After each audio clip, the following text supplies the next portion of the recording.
welcome to Manhwa Recaps. Today we will be exploring the manga Karate Master Isekai. So, grab your snacks because you are in for an exciting video today. The story opens up with a girl standing between a road and a truck approaching her at a dangerously high speed. The girl is filled with terror and realizes that she may not survive the imminent collision with the massive vehicle. Just when it seems like all is lost, a muscular man wearing a white robed karate cape who calls himself Karate Master appears out of nowhere and attempts to punch the oncoming vehicle in a valiant effort to save the girl's life. Obviously, as expected, the poor guy dies in vain. Later on, the Karate Master finds himself transported into another world. There, he encounters a young girl who identifies herself as the Goddess, a powerful figure who oversees the destiny of the world and its inhabitants. Rather than focusing on the Goddess, the Karate Master is more concerned with the fact that he failed to stop the truck and that he should have punched the engine of the truck to make it stop. As a result, he ignores the appeals and attention of the Goddess, causing her to become increasingly frustrated and determined to capture his attention. Eventually, the Karate Master notices that there is a beautiful girl standing in front of him in his space, and he's not in the usual ordinary world in which he used to live. He gets shocked by the fact that how he could not notice her before. As his gaze travels from the top of her head to the tips of her toes, he can't help but appreciate the incredible form that she has cultivated. The girl gets overwhelmed when he notices the fact that she goes to the gym. But wait, this is not what they should be talking about. However, they soon realize that they have much more crucial matters to discuss. The Goddess, coming back to the main topic, explains to him that he has been transported to a fantasy world. He learns that it is a land of swords and sorcery filled with incredible magic and fantastic creatures.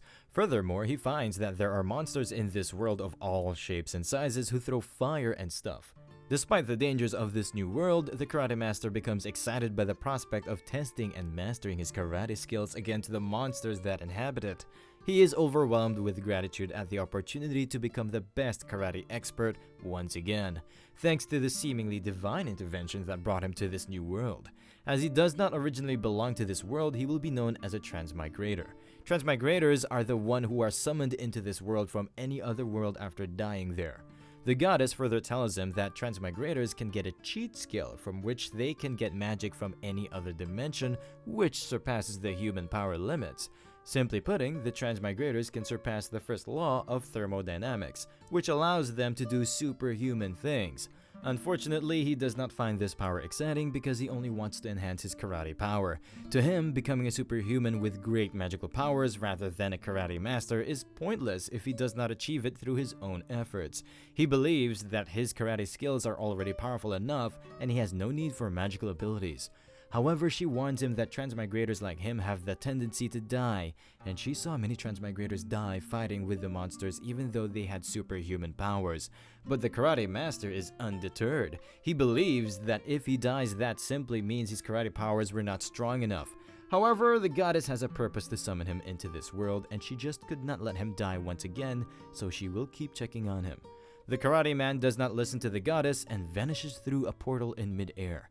Later on, he finds himself in the middle of a fight between invaders and knights of the castle in an unknown dungeon. He finds several bodies scattered all around him. Amidst the chaos, he encounters an injured elf named Wilma who urges him to run away. But his karate skills and training have taught him to face situations with courage, and he stands his ground. Nonetheless, a huge 5-meter-tall monster Minotaur appears in front of them looking for that injured elf. There is a man in the black suit who orders the Minotaur to attack both of them. The Karate Master decides to take on the monster in a one-on-one fight. The girl warns him about how dangerous he is and how is he supposed to take him on with bare hands, but that did not pinch his courage. The monster attacks him with a full heavy blow from his armed right hand. The Karate Master already sees it coming and jumps away to dodge the attack. After analyzing the monster's style of fighting, the Karate Master is ready to take him on toe-to-toe. He kicks the monster with a swinging kick, but the hard skin of the monster did not have any effect on it. But he believed that the levels of karate he has learned can tear through this level of skin if utilized properly. The monster attacks him again with his weapon held in both hands, but he jumps right in front of him and using his karate skills lands multiple blows on the monster called median line multi-strike. The back-to-back sudden multiple blows were so full of power that the monster could not stand a chance, and these blows killed the monster. The girl over there and the master of the monster get shocked to see someone fighting a monster of that level with just bare hands. The evil-looking magician master is surprised by the karate skills of the transmigrator. Rather than fighting, he flies away from them laughing and threatening them by saying that he will settle this fight once and for all. Wilma notices that he's wearing the gauntlet of Azmifal. Karate Man and Wilma gaze up at the heavens. They witness him slowly dissipate into the ether. With a flick of his wrist and a burst of chi, he vanished into the ethereal plane, leaving behind a trail of mystique and wonder. The fact that he will get to meet powerful opponents like this Minotaur and the black-robed magician is increasing the thrill and excitement of Karate Master for this fantasy world. Now he is more thankful to the divine god who got him into this world so that he can prosper in his karate skills and become the greatest of all time. Although he does not look like a resident of this world, but still, the girl Wilma asks him whether he is a knight of this castle, to which he obviously denies clearly. The reinforcements of the girl arrive at the spot. The knight Geddes thinks of Karate Master as the enemy and he was almost gonna attack him until Wilma stopped him. Wilma orders him to give respect to Karate Master as he's the one who saved her from the invaders. Wilma is not an ordinary girl. She is the princess of this castle and this is her army. Soldiers were amazed and shocked by the fact that he defeated a Minotaur with his bare hands. The Karate Man walks a little aside and sits by the stairs. He is still thinking that it is really another world. The goddess from earlier comes back and assures him that it is indeed another world. The Karate Master has already forgotten about her, to which she becomes really furious and frustrated. She believes that he has also forgotten the things she told him earlier about this world. She is a lower-class goddess and her name is Glenn. Upon asking by the Karate Master, Goddess tells him that she's the one who brought him into this world. However, she currently does not know the actual purpose for which the Karate Master is summoned in this world. Karate Master at first thought it was all a dream, but now he is sure that it is a different world. Goddess tells him that she was worried about him and she is angry with him for not listening carefully to her. The Karate Master tells her to not worry as he already dealt with the Minotaur. If that is all he will have to face, then that is no big deal to him. Even as he prepares to continue his journey without the aid of any magical abilities, the goddess remains fraught with worry for his safety because she understands that the human body has a finite capacity for endurance and she fears that he may ultimately meet his end as a result of his choices. Thinking of it, Goddess tells him that there is no such demon lord roaming around this world, but surely there is a reason why he was summoned into this world, which a low-level goddess such as her does not know about. Till then, she advises him to follow his heart and do what he pleases to do. And of course, nothing could be more important and heart-likely to him rather than pursuing and practicing his karate skills. But Goddess intimates him to be careful enough along the path as his death before his real purpose of summoning into this world could cause some severe problems for Glenn, the goddess of fate. The goddess tells him about the Great Will. They are the supreme beings of this world who control and rule over the world. The Karate Master reflects on the universal reality that no matter the realm, there are always those who disregard the rules and use their power to control those beneath them. There are individuals who bend the rules, and there exists beings who defy the rules and manipulate those beneath them to their whims. The graceful Princess Wilma strides towards the very spot where the Karate Master sat and was having a conversation with Glenn, the elusive goddess of fate. Having narrowly escaped death at the hands of the monster and evil magician, Princess Wilma pursued the Karate Master once more to offer her heartfelt thanks for his fearless defense of her. She was truly relieved by the fact that there were no casualties and they can finally relax now. As she made her way towards the Karate Master, the princess felt a strange flutter in her chest. Her eyes were fixed on his every move, and she was utterly impressed by his remarkable karate skills. With each step closer, her cheeks flushed with a mixture of admiration and nervousness. Initially, she was hesitant to ask about the skill, but her excitement and determination to learn eventually won out. She could not resist the urge to approach him and inquire about the art of karate. Despite her lack of knowledge regarding the skill and the fact that she had never seen such techniques before, she was eager to learn and develop the same level of expertise. Finally, she gathered the courage to approach him, and with full excitement, she asked the Karate Master if he could teach her. Her voice trembled slightly as she spoke, but her eyes sparkled with a determination that could not be ignored. Even though she had no idea what the art was called, she was eager to learn and master it no matter what. She nearly went on to pull his clothes in excitement. As the princess approached the Karate Master, her knight called out to her. Knight felt that Her Highness was putting their guest, the karate master, in a predicament with her enthusiastic requests to learn the art known as karate skills. He advised the princess to rest, as she appeared to be fatigued from today's events. Although apologetic for her eagerness, the princess took her leave from the conversation, promising to speak with the karate master about his exceptional skills at a later time. Upon the prince's departure, the karate master inquires with the knight about the status of his injuries. The knight informed him that the princess had performed a healing spell on him, and as a result, he is recovering rapidly. The karate master was impressed by the princess's magical abilities, as he had not expected such skill from her appearance. As the knight led the karate master towards the guest room, the knight knew about him being a transmigrator. He could not help but feel a sense of shock and surprise when the knight mentioned his knowledge of otherworldly beings. The karate master questioned his knowledge about the transmigrators, to which the knight responded, confirming that he too had encountered such beings in the past, causing the karate master to look at him in awe. Princess Wilma gives an invitation to the karate master to join her on their journey to the royal capital, where he is to be recognized for his heroism for saving her life. As they make their way toward the capital, Princess Wilma takes the time to introduce herself and reveals that she is the 8th princess of the kingdom and the daughter of the king. The karate master notices that the carriage in which they are traveling is being driven by a mysterious bird-looking creature he has never seen before. The princess informs the karate master that her father, the king, is currently out of the country, but he will be returning soon. Impressed by the karate master's fighting abilities, she inquires about his martial arts skills and his knowledge of a foreign land called Japan. The karate master explains that his skills are called the art of karate, and he begins to share its history. The princess's curiosity about his martial arts skills keeps the karate master enthusiastic to share more about the history of karate. Despite knowing that she may not understand every detail, he tells her that karate originated from Kenpo, which spread from China to the city of Okinawa in Japan. In a change of subject, the karate master inquires about the distance to the royal capital from the knight. The knight responds that it would take them approximately half a day to reach their destination. Moreover, the knight informs the karate master that Minister Holland is organizing a lavish celebration in his honor at the castle. While traveling through a bustling city, the karate master notices the multitude of different creatures inhabiting the area, including demi-humans, orcs, palvelings, and elves. He becomes intrigued by their unique physique and contemplates the possibility of teaching them the art of karate, which he believes could be particularly beneficial for the demi-humans due to their exceptional physical characteristics. At long last, the royal castle comes into view after a journey filled with great conversation and much anticipation.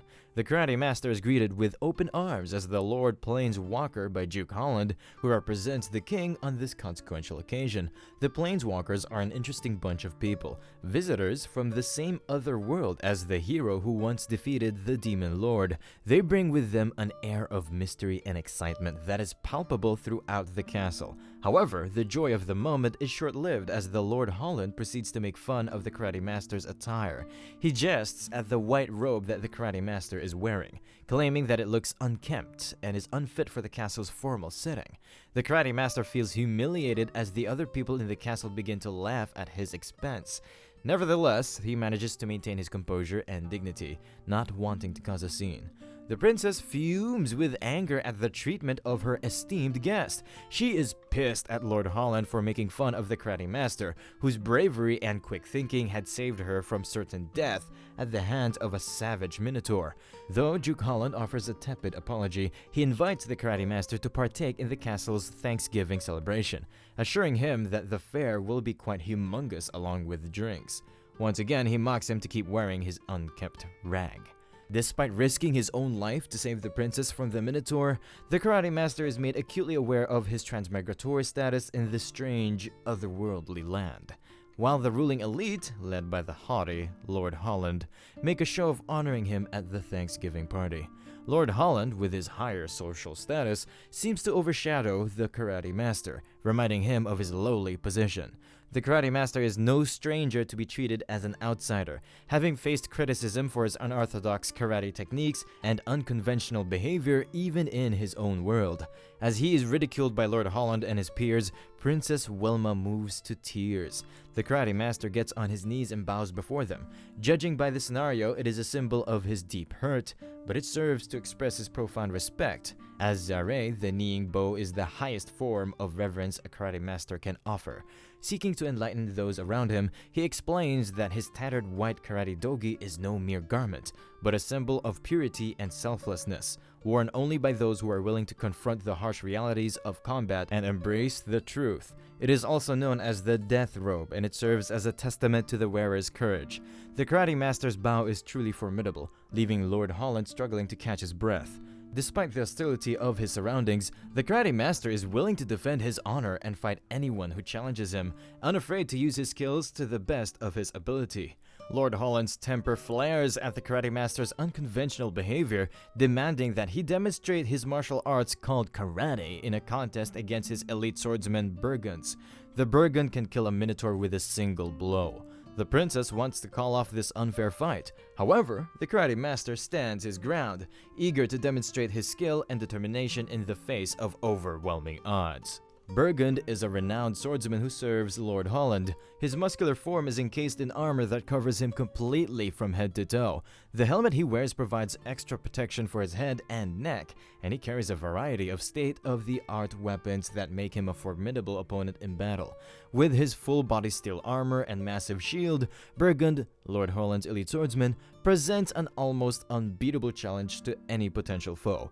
The karate master takes note of his opponent's impenetrable armor and huge tower-like shield, recognizing that his formidable defenses make him like a fortress. It seems like they must have got to know that Karate Master has defeated a monster barehanded, and they fully planned this fight so that Karate Master does not stand a chance at all. Lord Holland looks disdainfully at the Karate Master, who remains kneeling before him and challenges him to a fight against a seemingly unbeatable foe. He taunts the Karate Master, questioning whether he is afraid of his opponent and insinuating that the fight has been set up to ensure his defeat. The people who came there to attend the party in honor of Princess Wilma ask Lord Holland not to take Karate Master seriously and stop this ongoing drama, as none of them believes in his skills and they think that Karate Master will end up dying. Lord Holland expresses skepticism about Princess Wilma's claim that the Karate Master fought and defeated a monster alone. Despite this, he insists Karate Master for fighting, as he is famous for his barehanded fighting style. To people calling this fight unfair, Lord Holland argues that in battle you do not always have the luxury of choosing your opponent. The Karate Master agrees to his point and mocks him by referring to him as lard bag, which, although insulting, is true. This infuriates Lord Holland, who reminds the Karate Master of his noble status and warns him not to insult him again. Despite this warning, the Karate Master remains indifferent to his words. The Bergen swordsman calls up Karate Master to begin the fight, and the Karate Master happily and confidently undertakes this challenge as he accepts theirs merrily. As the Karate Master confidently announces his willingness to fight any type of opponent, Princess Wilma looks on with concern, worried about the outcome of this impending battle. However, the Karate Master remains resolute in his belief of his own karate skills, reassuring the princess that he will just be fine. Lord Holland's irritation grows and he orders his elite Bergen soldier to show no mercy and take down this outsider who dared to challenge their authority. The knight obeys his orders and readies himself for battle, fully armored from head to toe. Meanwhile, the Karate Master takes note of the knight's stance and movements, observing that he's not standing wide-legged like he would expect of a swordsman, but rather wearing a full suit of heavy iron armor. Despite the differences in their fighting styles, the Karate Master is impressed by the knight's smooth movements. The knight also admires the Karate Master as he seemed to be a skilled fighter as well. As the knight attacks, the Karate Master quickly responds by evading the blow with a swift back lean. This makes the knight realize that the Karate Master is not only fast, but also extremely intelligent. In turn, the Karate Master takes his turn to attack the knight, but his attempt is met with resistance as the knight defends himself using his massive shield. The Karate Master is forced to fall back, taking time to assess the situation and plan his next move. Despite his skills, the Karate Master realizes that attacking the knight while he is equipped with his towering shield is proving to be quite challenging. The shield bash technique that the karate master used was undoubtedly powerful for a bare-handed punch, but it couldn't penetrate the sturdy defense of the knight's shield.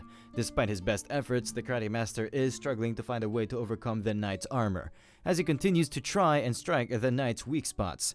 The knight seems to anticipate his every move. Just when it seems like all hope is lost, the karate master has a sudden realization. He realizes that the key to defeating the knight lies not in trying to overpower him, but in outmaneuvering him. The karate master begins to move around the knight, using his speed and agility to stay one step ahead. However, with every move of the karate master, the knight keeps up with him and makes every effort and blow of the karate master go in vain. However, in a moment of desperation, the knight lands a brutal blow that sends the karate master flying into the crowd. The karate master is struck by the realization that this particular knight is not only heavily armored and immensely powerful, but also incredibly skilled in combat. This dawns on the karate master as he tries every trick in his arsenal, but to no avail. The knight is seemingly unbeatable and belongs to a world of fantasy where power and skills are limitless. In the midst of this intense fight, one of the audience members, who happens to be the knight under Princess Wilma, offers his aid and support to the karate master in the fight. The karate master assesses the situation and realizes that he is facing a formidable opponent in this fully armed knight. He acknowledges that the knight's suit not only provides protection, but also instills confidence in the fighter. The karate master must find a way to gain an advantage in the competition by identifying the knight's weaknesses and improving his own strategies. He is determined not to be defeated by the knight for long, and he begins to formulate a plan for a bigger move. After a brief moment of contemplation, the karate master emerged with a new plan. He beckoned to Bergen, the low-ranked human, to follow him back into the center of the crowd. The onlookers were uneasy with the presence of the two fighters amongst them. The karate master had something extraordinary in mind. He made a space for his run-up and started to charge towards the knight. Lord Holland was perplexed by this unexpected move. Suddenly, Karate Master implemented his attack and leaped onto the knight's head, then sprang even higher to grab hold of the chandelier running along the roof of the hall. The knight was bewildered and frustrated, unable to anticipate the Karate Master's next move. The Karate Master quickly used his secret art, Low Chandelier Crusher, which entailed crushing the chandelier along the roof using his bare hands. The crowd watched in amazement as the Karate Master tore down the chandelier with his bare hands, and then threw it directly at the knight. The chandelier was enormous and heavy, and the knight's armor and Bergen's protection were no match for its crushing weight. Both were crushed under its weight, and the fight came to a sudden and decisive end. The winner was clear, and the Karate Master emerged victorious.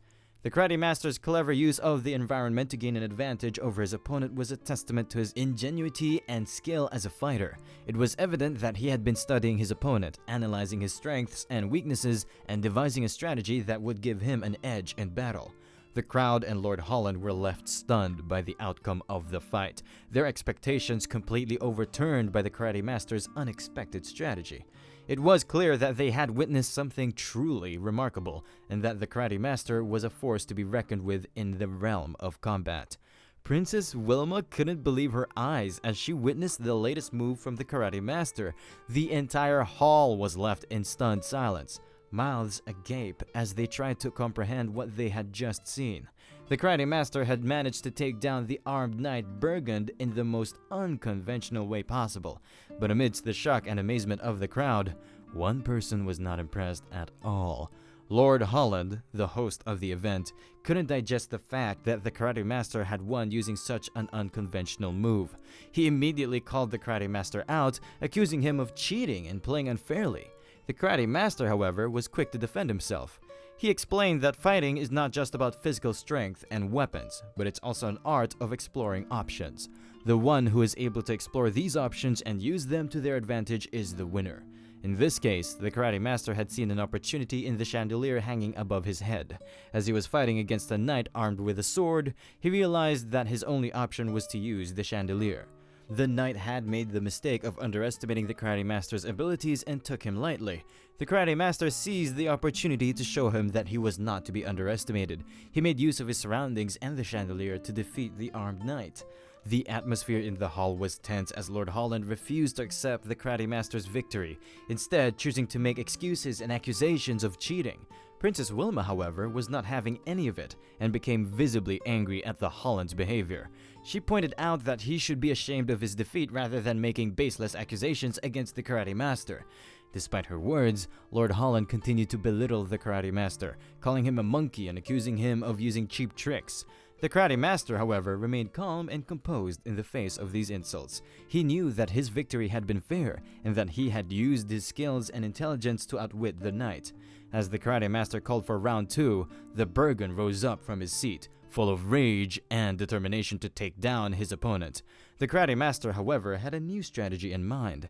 As the Bergen charged towards him with his sword raised, the karate master deftly dodged the attack and landed a powerful blow on the Bergen's chest known as the uraate, or double back strike. To everyone's surprise, the backside of Bergen's armor was completely destroyed. The backside of the Bergen's armor exploded as if hit by a powerful force. It was a technique known only to the masters, a penetrating thrust that targeted the opponent's back and created an explosion of force. This technique was designed to break the spines of armed warriors who had no visible vulnerabilities. The crowd gasped in awe at the karate master's incredible skill and technique. Even the Lord Holland was silenced by this impressive display of power. The Bergen laid on the ground, defeated and humiliated. Despite the taunts and jeers from the defeated warrior's companions, the karate master stood tall and proud. He had proven once again that true mastery of karate lay not in brute force, but in strategy, skill, and technique.